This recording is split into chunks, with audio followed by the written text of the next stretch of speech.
আজকে আমি ডাল ভর্তা তৈরি করব। ডাল ভর্তা তৈরি করার জন্য প্রথমে লাগবে ডাল সিদ্ধ করা,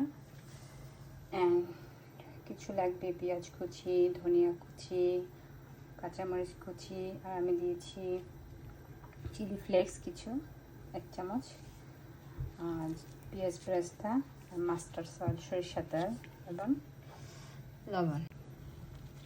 ডালগুলো এরকম করে সিদ্ধ করে নিতে হবে।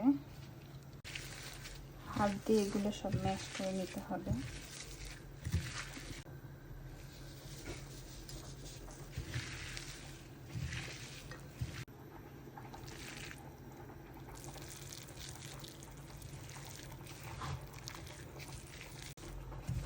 আমি সবগুলো পেঁয়াজ মিক্স করা ওগুলো সব একসাথে ডালের সাথে মিক্স করে নিচ্ছি।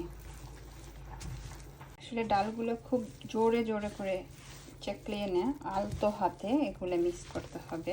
ডাল ভর্তা ডালের টেস্ট, ঝাল সব কিছু মিলে একসাথে অনেক মজাদার একটা ডাল ভর্তা।